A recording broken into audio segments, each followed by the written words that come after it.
Oi, professor. Eu vou continuar gravando daqui porque meu celular descarregou, eu tive que sair. Eu tava no salão de jogos aqui do prédio.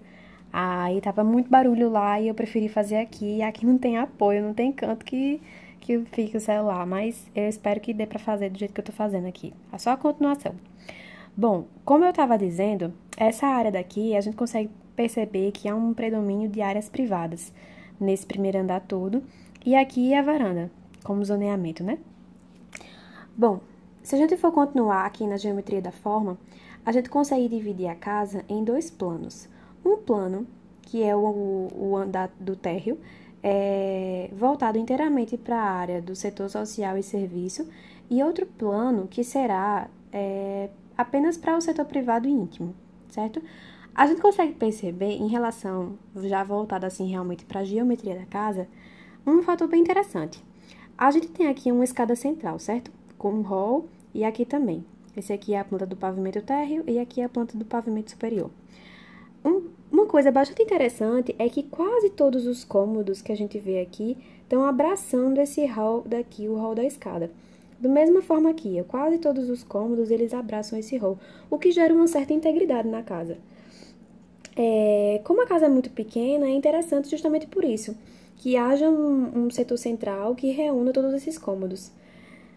A gente consegue perceber também que os cômodos, eles são pequenos retângulos que, ao se unirem ao redor dessa escada, eles formam, na verdade, um retângulo maior, que é o contorno da casa inteira. É bastante interessante pensar que é como se ele tivesse pego várias caixinhas de fósforo e rearranjado, formando, se encaixando, na verdade, né? Fazendo como se fosse um encaixe. A volumetria dessa casa é o que eu acho mais interessante, porque eu acredito que uma coisa que eu não mencionei na verdade é que Jacobson gostava muito de pegar seus projetos e compará-los como caixa de fósforo, como uma brincadeira de caixa de fósforo, onde ele ia acrescentando e retirando caixa de fósforo e criava seus projetos através dessa geometria.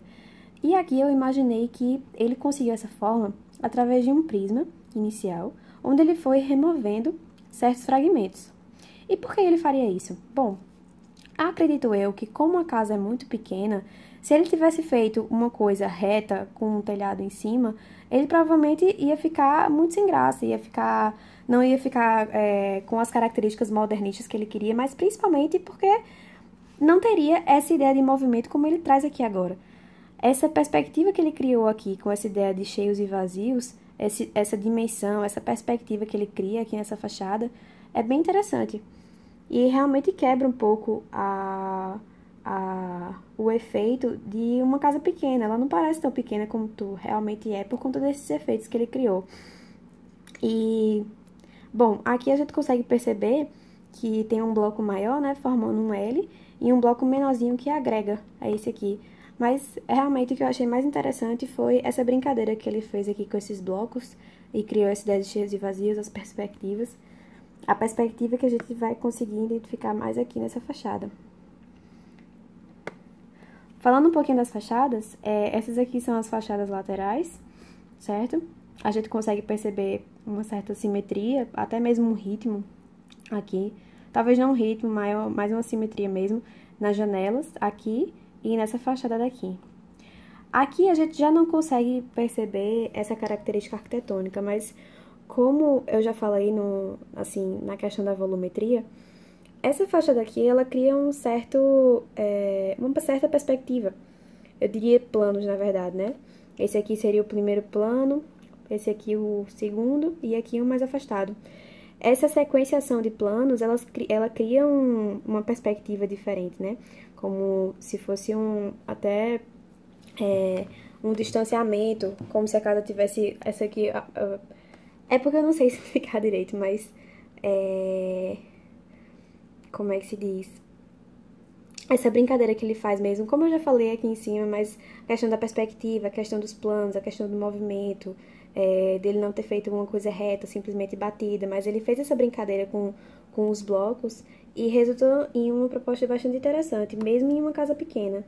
criou realmente um movimento em algo que fez o extraordinário em algo ordinário, digamos assim, né? Porque ele podia ter feito uma casa simples e realmente fez, mas que não parece simples, ela parece ser bastante diferente. Bom, aqui eu vou falar um pouquinho dos materiais. A alvenaria ela foi levantada toda e pintada de branco. As esquadrias elas são todas feitas de vidro, aliás, ela é feita de vidro com a esquadria toda de metal. São todas feitas assim. E esse guarda-corpo aqui, ele é feito de metal também, só que ele é vazado e pintado de branco. Bom, essa parte aqui eu sintetizei um pouco porque, na verdade, não tem nem muito o que falar.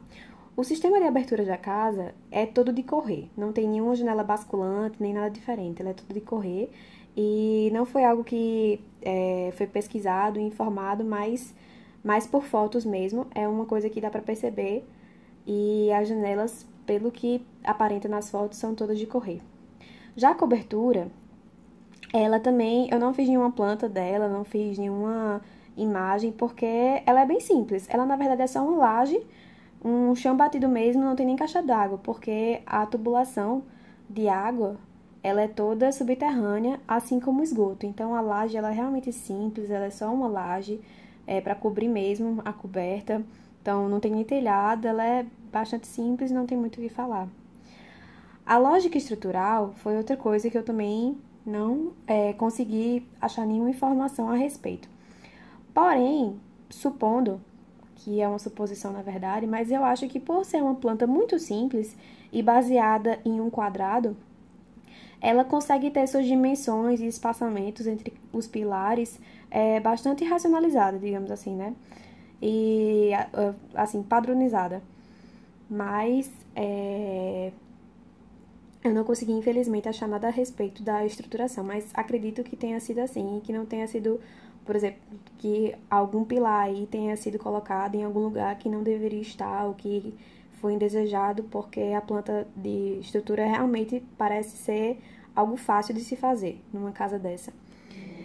E os elementos de adequação climáticos, eu poderia dizer o seguinte, que, por exemplo, em um ambiente aqui como na cidade de João Pessoa, nós teríamos que ter casas com brises, porque aqui o clima é quente, né? E a insolação é muito forte e a gente precisaria de algum elemento para proteger dessa insolação. Já aqui nessa casa, como é o caso da Dinamarca, a Dinamarca é um país frio. Então, a gente não precisa de elementos que protejam do sol. A gente precisa de elementos que façam com que o sol entre para aquecer o ambiente.